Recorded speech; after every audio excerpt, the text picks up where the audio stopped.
Students, आज हम आपके सामने फिर से एक नए टेस्ट पेपर के साथ, जो लास्ट हमने टेस्ट नंबर 14 किया था उसका हम सेकेंड पार्ट लेकर आए हैं। अगर अभी तक आपने चैनल सब्सक्राइब नहीं किया है, चैनल सब्सक्राइब कीजिए, बेल आइकन को प्रेस कीजिए एंड किसी भी क्वेश्चन में कोई डाउट है तो उसको आप कमेंट बॉक्स में कमेंट कर सकते हैं, हम उसका सॉल्यूशंस आपको प्रोवाइड कराएंगे। ठीक है, तो बढ़ते हैं हम लोग अपने क्वेश्चन नंबर 14 पर। देखिएगा 14 क्वेश्चन में इसने कहा है if omega is the cube root, imaginary cube root of unity, यानी इकाई का काल्पनिक घनमूल, तो आपको वैल्यू बतानी है 1 plus omega 1 plus omega square, omega square plus omega, omega square omega omega minus omega minus omega square minus omega square की value. चलिए, सबसे पहले हमें पता है 1 प्लस ओमेगा स्क्वायर 0 होता है, तो हमने देखा कि हम यहाँ पर इन दोनों कॉलम्स को ऐड कर रहे हैं। ठीक है बेटा, हमने क्या करा, C1 को C1 प्लस C2, तो इस हिसाब से देखिए बेटा 1 plus omega square 0, 1 plus omega square plus omega 0, omega square plus 2 omega, ये 0 नहीं बन रहा है, omega square omega omega minus omega square minus omega square. अब आप चाहें तो डायरेक्ट एक्सपेंड कर लीजिए, अदरवाइज हमें दिख रहा है सेकंड कॉलम में से ओमेगा कॉमन आ सकता है, थर्ड कॉलम में से ओमेगा कॉमन आ सकता है और फर्स्ट में से भी ओमेगा कॉमन आ सकता है। सो फर्स्ट में से ओमेगा, थर्ड से ओमेगा और सेकंड से भी ओमेगा, बट हम थर्ड में माइनस भी ले सकते हैं। ठीक है, क्या बचेगा, देखो बेटा 0 0, ओमेगा प्लस 2, इधर क्या बचेगा ओमेगा 1 1। ठीक है, हम अपनी कैलकुलेशन आसान कर रहे हैं, बस यहाँ क्या बचेगा 1 ओमेगा ओमेगा। तो हमने देखा बाहर तो ओमेगा क्यूब हो गया, ओमेगा क्यूब होता है 1, लेकिन माइनस बचा रहेगा, और अंदर अगर हम एक्सपेंड करते हैं तो हमने एक्सपेंड किया इस पर, कितना आएगा हमारे पास ओमेगा प्लस 2, आप देखिए ओमेगा स्क्वायर माइनस 1, इसको एक्सपेंड करें -1 एज इट इज रखा, इंटू करा, ओमेगा क्यूब 1 होता है माइनस ओमेगा, आगे गए 2 ओमेगा स्क्वायर माइनस 2। एक नजर ऑप्शन पे भी मारिए, आइडिया लगेगा आंसर क्या चाह रहा है। ऑप्शंस में ओमेगा की ही टर्म्स में आंसर चाह रहा है, हम ओमेगा की टर्म्स में चलते हैं। चलिए, हमने देखा -1 एज इट इज, आगे बढ़े तो ये हो जाएगा हमारा -1 minus omega plus 2 omega square. अब आपको मैंने बताया 1 प्लस ओमेगा स्क्वायर 0 है, तो क्या 1 प्लस ओमेगा को माइनस ओमेगा स्क्वायर लिख सकते हैं? यहां पर अगर माइनस कॉमन ले लें तो 1 प्लस ओमेगा बचेगा, जिसकी जगह आप क्या रखोगे माइनस ओमेगा स्क्वायर, तो माइनस माइनस हो जाएगा बेटा ये प्लस, यानी omega square plus 2 omega square, तो आपका आंसर कितना आ जाएगा बेटा माइनस का 3 ओमेगा स्क्वायर, यानी कौन सा ऑप्शन आपका आंसर है, ऑप्शन डी। चलिए नेक्स्ट क्वेश्चन पे आइए, क्वेश्चन नंबर 15। क्या बोलते हैं 15 क्वेश्चन में आपसे, इन्होंने एक फंक्शन f(x) दिया है मॉडुलस x अपॉन x, जहां पर x is not equal to 0, और आपसे कहता है इसका रेंज बताइए। रेंज मतलब होता है आपका इसका परास बताइए क्या है। ठीक है, हमने देखा, हम यहाँ लिख देते हैं मॉड x जो होता है वो पॉजिटिव होता है अगर x पॉजिटिव, माइनस x होता है अगर x नेगेटिव, और इक्वल कहीं भी ले सकते हैं। तो हमारा जो ये फंक्शन है f(x) क्या आएगा, देखिए अगर x को पॉजिटिव ले रहे हो तो x अपॉन x 1, और अगर x को नेगेटिव ले रहे हो तो माइनस x अपॉन x -1। क्या यहाँ 0 लेंगे? नहीं, क्योंकि 0 पे फंक्शन डिफाइन ही नहीं होगा। तो हमारी रेंज पूछ रहा है, हमें दिख रहा है सभी पॉजिटिव नंबर पे 1 आएगा, सभी नेगेटिव नंबर्स पे -1 आएगा, इसका मतलब इसका रेंज क्या होगा, सिर्फ 2 एलिमेंट्स 1 और -1, यानी यही आपका क्या है आंसर, ऑप्शन सी। चलिए नेक्स्ट क्वेश्चन पे आते हैं, क्वेश्चन नंबर 16। क्वेश्चन नंबर 16 में इन्होंने हमसे कहा है limit x tends to 0 sin x minus 10x upon x, limit का कंसेप्ट कहता है सबसे पहले डायरेक्टली लिमिट रख के देखिए, आपने डायरेक्टली रखा sin 0 0, tan 0 भी 0 यानी 0 अपॉन 0 इनडिटरमिनेट फॉर्म है। आप एल हॉस्पिटल रूल लगाएंगे, मोस्टली बच्चा वही लगाता है, बट यहाँ उससे ज्यादा आसान ये दूसरे तरह से पड़ेगा। हमें बताए जो लिमिट होती है वो एडिशन, सब्सट्रैक्शन, मल्टीप्लिकेशन पे बढ़ जाती है, तो हम इसको limit x tends to 0 sin x upon x minus limit x tends to 0 tan x upon x लिख सकते हैं। And limit x tends to 0 sin x upon x सबको पता है 1 होता है, इसी तरह से ये भी 1 होता है, तो आपका आंसर कितना आ जाएगा बेटा 0, ऑप्शन ए। चलिए नेक्स्ट क्वेश्चन पे आइए, question number 17। Question number 17 trigonometry, ए इसने कुछ टर्म्स दी हैं, बी इसने कुछ दे रखा है और हमसे a अपॉन बी पूछ रहा है, तो हम a अपॉन बी ही निकालते हैं डायरेक्ट। देखिएगा a अपॉन बी, a की वैल्यू कितनी है आपके पास cos 12 minus cos 36 into sine 96 plus sign 24 upon में b कितना है बेटा साइन 60 माइनस साइन 12 इंटू कितना cos 48 माइनस cos 72। देखने में क्वेश्चन बहुत बड़ा लग रहा है, लेकिन हिट बेसिक पे ही कर रहा है। ये नहीं कि ऐसा क्वेश्चन एयरफोर्स में नहीं आएगा, बिल्कुल आ सकता है, क्योंकि इसमें कोई ट्रिक कुछ नहीं है, सीधे सीधे फॉर्मूला लगाना है। बहुत से बच्चे तो इसे देखते ही छोड़ देंगे, इतना लेंदी ये तो बनेगा ही नहीं, एयरफोर्स में आएगा ही नहीं। बिल्कुल आएगा, देखिए कैसे करना है। cos c minus cos d कितना होता है आपके पास formula 2 sine c plus d 48/2 24 sine d minus c 36 minus 12 कितना होता है आपका 24/2 यानी 12 हमने लगाया। आगे लगाया sine c plus sine d 2 sine c plus d कितना हो जाएगा 120/2 यानी 60 cos c माइनस d कितना हो जाएगा आपका यहाँ पर ये बेटा ये आ जाएगा आपका 72/2 36 अपॉन, यहां भी यही लगाइए formula sine c minus sine d 2 cos c plus d 72/2 36 sine c minus d 48/2 24। आगे cos c minus cos d 2 sine c plus d अगर आप करते हैं तो 120/2 60 साइन d माइनस c 72 में से अगर आप 48 को माइनस करेंगे तो आएगा 24/2 कितना 12। अब आप गौर करिए 2 से 2 कैंसिल, 2 से 2 cancel, sine 60 cancel, cos 36 cancel, sine 24 cancel, sine 12 cancel, तो आंसर कितना है 1, यानी आपका ऑप्शन कैसा कौन सा है सी। तो देखिए देखने में लेंदी था लेकिन बिल्कुल बेसिक था, तो ये क्वेश्चन आ सकता है एयरफोर्स में आपका। चलिए नेक्स्ट आइए क्वेश्चन नंबर 18 पर। क्वेश्चन नंबर 18 में इन्होंने हमसे कहा है कि वेक्टर ए और वेक्टर बी किसी रेगुलर हेक्सागन, हेक्सागन मतलब जिसकी 6 साइड्स हो, षटभुज हमने बना लिया, नाम दे दिया इसे A B C D E F. इसमें vector A side A B को शो कर रहा है, vector B side B C को शो कर रहा है और वेक्टर एफ ए आपसे पूछा है। अब अगर आप डायग्राम को देखते हैं तो ये दिख रहा है कि एक वेक्टर का हेड, दूसरे वेक्टर की टेल, इधर हेड दूसरे की टेल, तो एक तरह से ये हमारा पॉलीगन रूल चल रहा है, बट हमें किसी तरह से ये पता चल जाए एफ सी कितना है। तो पॉलीगन रूल के अकॉर्डिंग मैं वेक्टर एफ सी को vector F A plus vector A B plus vector B C लिख सकते हैं। एफ ए हमें चाहिए निकालना है, ए बी हमें ए दिया है, बी सी हमें बी दिया है, बस ये पता होना चाहिए।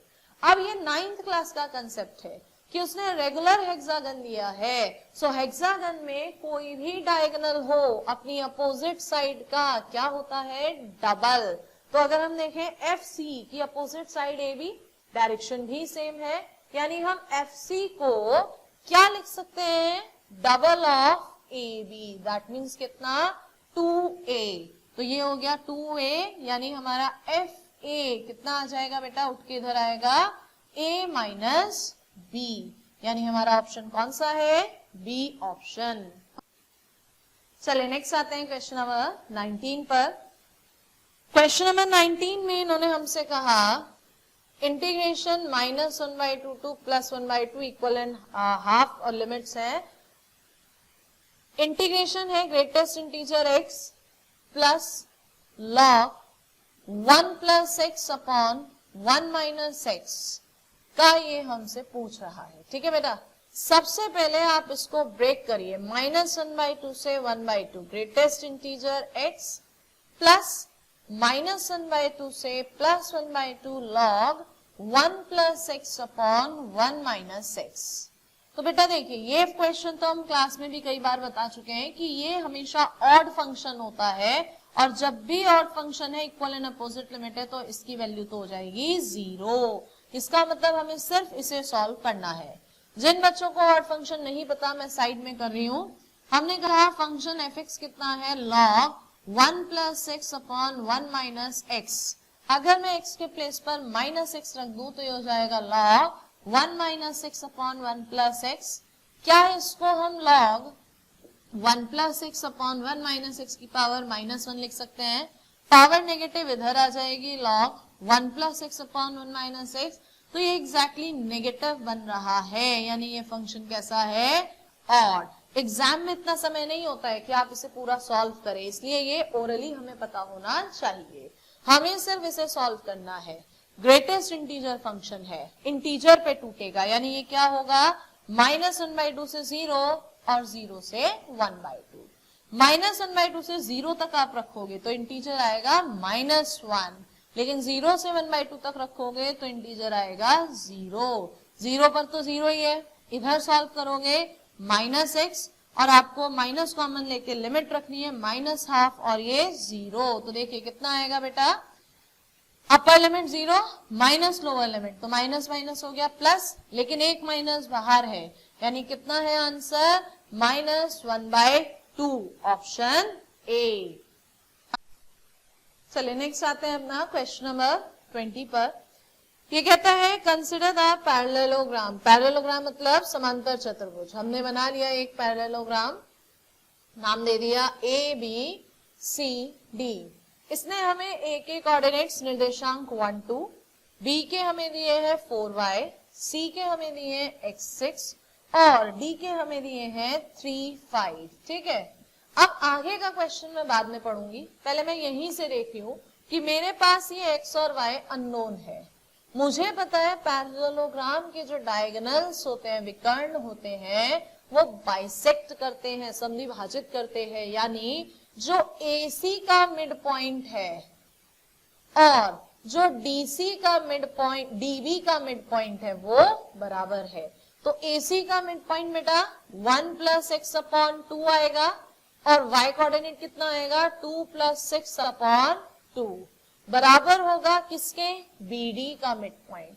x कोऑर्डिनेट 4 + 3 अपॉन 2, y वाला चलेंगे तो y + 5 अपॉन 2। अब अगर इसे हम सॉल्व करते हैं, 2 से 2 कैंसिल, ये हो जाएगा 7, यानी x की वैल्यू कितनी आ गई बेटा आपकी 6। आगे सॉल्व करिए, 2 से 2 कैंसिल, ये हो गया 8, यानी y की वैल्यू कितनी आ गई 3। तो आपका कोऑर्डिनेट देखिए, अब ये हो गया 3 और ये हो गया आपका 6। ठीक है, सबसे पहले हमने ये काम किया। पूछ क्या रहा है हमसे, हमसे पूछ रहा है AC² - BD²। Very simple, 2 points के बीच की डिस्टेंस हमें आती है, √(x2 - x1) का whole square plus y2 - y1 का होल स्क्वायर, और स्क्वायर आ रहा है तो अंडर का चक्कर ही नहीं है। चलिए AC निकालते हैं, तो 6 - 1 का होल स्क्वायर 25 प्लस 6 - 2 का होल स्क्वायर 4 यानी 16 माइनस BD निकालिए, 3 - 4 का होल स्क्वायर 1, 5 - 3 का होल स्क्वायर 4, तो कितना आ जाएगा बेटा 5, इधर गया 20, 20 और 16 कितना 36। तो आपका आंसर कौन सा है, ऑप्शन सी। क्वेश्चन नंबर 21 देखिएगा। क्वेश्चन नंबर 21 में इन्होंने हमसे कहा C0 + C1 sorry 3C1 + 5 C2 + dash dash 2n + 1 CN। सबसे पहले देखो बेटा, प्लस है तो इसे हम समेशन कह सकते हैं, लास्ट टर्म 2n + 1 है तो जर्नल हमने 2r + 1 CR लिख लिया। यहाँ 0 से शुरुआत है तो r बराबर 0 से n तक। अब हमें पता है समेशन डिस्ट्रीब्यूट हो जाता है, तो हम डिस्ट्रीब्यूट कर रहे हैं 2 मल्टीप्लाई में है, बाहर ले रहे हैं 2 समेशन r बराबर 0 से n r C R plus summation r बराबर 0 से n सी आर। वैल्यूज हमें पता है क्योंकि ये डायरेक्ट फॉर्मूले हैं, इसकी वैल्यू n इंटू 2 की पावर n माइनस 1 प्लस 2 की पावर n, यहाँ इंटू होगा 2 की पावर n आएगा जिसे हम कॉमन ले सकते हैं, तो इधर से बचा n और इधर से बचा 1, तो answer is your n plus 1 2 to the power n, यानी सी ऑप्शन। चलिए नेक्स्ट आइए क्वेश्चन नंबर 22 पर। कहता है इन हाउ मेनी वेज, कितने तरीकों से can the letters of the word cable, जो ये केबल है इसके अक्षरों को व्यवस्थित अरेंज किया जा सकता है, सो दैट जिससे कि वॉवल्स जो स्वर हैं should always occupy odd position, विषम स्थानों पर रहे। हमने देखा हमारे पास 1 2 3 4 5 प्लेसेस हैं और हमने देखा हमारे पास वॉवल्स जो स्वर हैं वो कितने हैं, ए और ई 2। अब ऑड प्लेसेस विषम स्थान देखिए, पहला तीसरा पांचवा, यानी इन दो वॉवल्स के लिए कितनी जगह हैं, 3 प्लेसेस अरेंज करना है। 3 में 2 जगह अरेंज करना है, 3p2 2 जगह चली गई, 2 जगह बच रही है और 1 जगह और है, यानी 3 जगह बची और 3 ही आपके पास लेटर बच रहे हैं।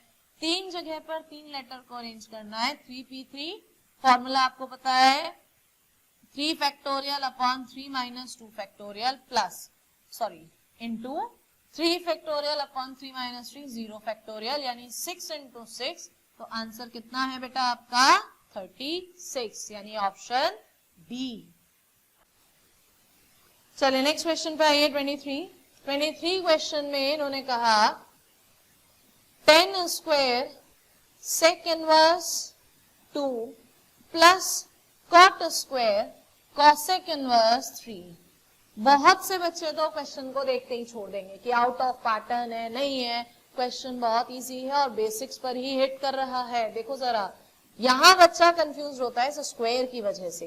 इस स्क्वायर का बेसिक मतलब यही तो है सेक इनवर्स 2 इस पूरे का होल स्क्वायर, नथिंग एल्स, बस। और क्वेश्चन आसान है, करते हैं हम क्वेश्चन को। देखिएगा हमने बता रखा है अपनी क्लासेस में कि इधर 10 है, हमें अंदर भी 10 इनवर्स चाहिए, ठीक है, प्लस बाहर कॉट है, हमें अंदर भी कॉट इनवर्स चाहिए। हमने देखा सेक क्या होता है बेटा, हाइपोटेनियस अपॉन बेस, यानी हाइपोटेनियस कर्ण 2 है, बेस आधार 1 है, तो परपेंडिकुलर आ जाएगा √3। 10 क्या होता है, परपेंडिकुलर लंब बटे बेस आधार 1, लिखने की जरूरत ही नहीं है। इधर आए कॉसेक होता है हाइपोटेनियस अपॉन परपेंडिकुलर, यानी कर्ण बटे लंब। तो अगर हम यहाँ से बेस निकालें √9 माइनस 1 कितना आ जाएगा, √8। तो कॉट क्या होता है आपका, बेस आधार बटे परपेंडिकुलर लंब 1। तो अब ये दोनों कैंसिल कर देंगे, यानी √3 का स्क्वायर प्लस √8 का square is equal to 3 plus 8, यानी 11। तो आंसर कितना है 11, यानी आपका ए ऑप्शन। तो आपने देखा क्वेश्चन आसान था, लेकिन because of the lack of knowledge हम इसे छोड़ देते हैं या बोल देते हैं ये आउट ऑफ पैटर्न है। चलिए नेक्स्ट आइए क्वेश्चन नंबर 24। क्वेश्चन नंबर 24 में इन्होंने हमसे कहा है y is equals to log base yx और हमसे dy बाय dx पूछ रहा है। सबसे पहले यहाँ बेस आप हटाइए, क्योंकि हमें जो डिफरेंशिएशन पता है वो लॉग बेस e पे पता होता है। हम इसको log x upon log y लिखेंगे। यहां से हम log x को y log y कह सकते हैं। तो बेटा अब यहीं पर थोड़ा सा यहाँ पे समझना है कि अगर मैं y x के रेस्पेक्ट में करूं और फिर dy बाय dx एक तरफ करूं, मुझे टाइम ज्यादा लगेगा। मैंने सिंपल एक काम किया कि इस फंक्शन को डिफरेंशिएट किया y के रेस्पेक्ट में। किसके रेस्पेक्ट में डिफरेंशिएट किया, y के। तो मेरे पास क्या बचा, 1 upon x dx upon dy, क्योंकि y के रेस्पेक्ट में कर रहे हैं। फर्स्ट फंक्शन सेकंड का differentiation 1 upon y, second function first का डिफरेंशिएशन तो y का तो 1 है, ये कैंसिल हो गया 1। यानी यहां से हमारा dx अपॉन dy किसके इक्वल आ गया, क्रॉस होगा x into 1 plus log y। लेकिन वो क्या पूछ रहा था, dy बाई dx।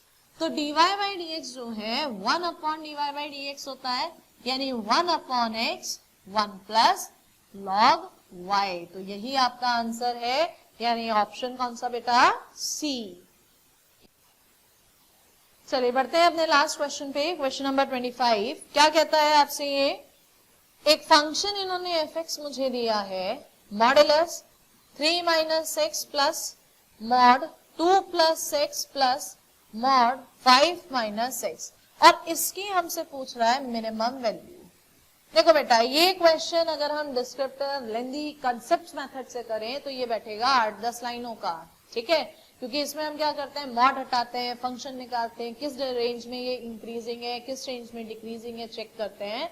तो इसका आंसर हम सेकंड्स में कैसे निकालते हैं वो देखिए। सबसे पहले ये जो मॉड है, अगर हम इन्हें 0 रख दें तो x की वैल्यू 3, x की वैल्यू -2, x की वैल्यू कितना 5। हमने अपनी नंबर लाइन ली, सबसे पहले -2, फिर 3 और फिर 5।